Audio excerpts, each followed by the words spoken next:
omukyala bwe bayita na lweiso omukyala ng'agamba nti abantu bamala kulonda bagende mu maka gaabwe mubalindirire balangirire ku radio. Ebyo bigamba ani?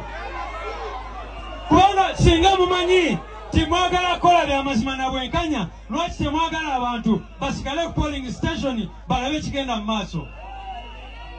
People power. Taliteeka n'erimu erigamba nti omuntu bw'amala kulonda adde ewaka. Tugenda kulonda, bwe tumala kulonda bw'ova wali w'olondera oyimirira mabbali wano naye n'osigala ng'olaba ekigenda mu maaso awo. Era omuntu yenna alina agezaako okkakwatamu. Kyova n'abagambye nti kola olunaku people power.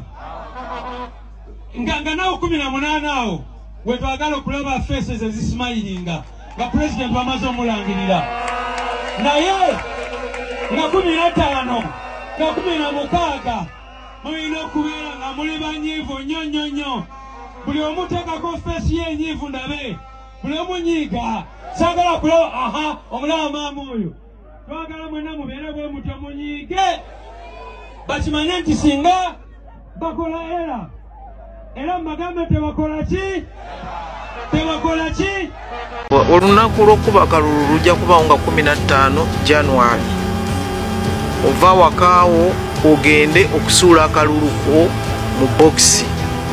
Mpulyawo ekigambe, mpulyawo abagamba genda olonde okakuume osulewo simanyi okola otya. Wali tewali mmere, tewali toyireti ezisobola okwakomodatinga abalonzi ab'ekyalo. Tetulinawo kifo kya kukola susu. Omulimu gwo omubaka wo candidate wo president gwowagira ne MP bagenda kubalonda olunaku lumu.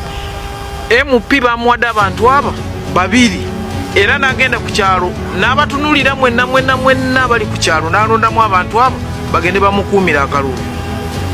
BP be baba 10 abo be bantu 20 bakuuma akalulu awo. Buli president bamuwadde abantu 6 bwendowooza abagenda okuuma akalulu ke. President bali 8 tayimuze bantu 6. Gwe bw'omala okulonda waliwo distance gye bakuwa gy'olina okuyimiramu ne woba okomyewo okubala akalulu.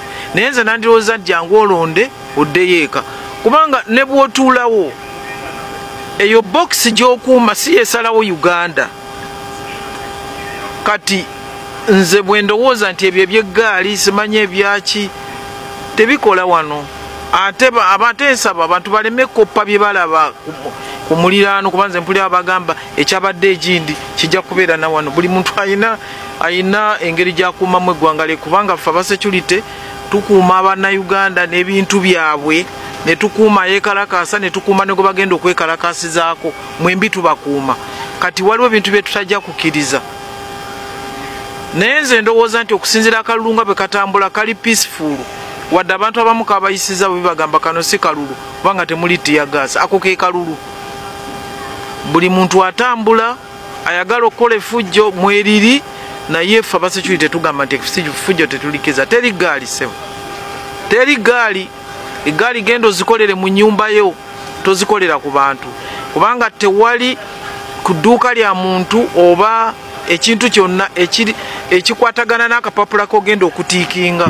Edduuka lyange ne famire yange, so si lyange n'obululu. Mbegayiridde nnyo Bannayuganda oba Bannabugisu, kendo akalulu nga bwe kali ak'emirembe, era twagala n'okulonda kubeere kwa mirembe okutuusa lwe banaalangirira omuntu awangudde. Bw'onaabanga owulira nti kikunyize nnyo kooti, bw'owulira nti kikunyize nnyo genda mu nnyumba okaabe, kubanga akalulu ko kamanyiddwa. Abantu 8 tolagalako omu, si bonna. Ate abala tetulina na gye tubatwala. Omuntu otosobola kukulembera kyalo oba okukulembera eggombolola, kati ojja oteewe pampalike ku ggwanga. Bizibu nnyo. Twagalako ogwo omu. Ate ffe abasecurity tugamba nti mulondo oyo gwe munaba mulonze nga omanyi ffe waffe talayirirawo. Bamulonda mu January, ajja kulayira mu Gwakutaano nga mumaze okukakkana obusungu. Buli muntu yenna ng'awoze tumutwale Kololo alayire tumutwale ku ntebe ye gwe banaaba bawangudde adde awaka.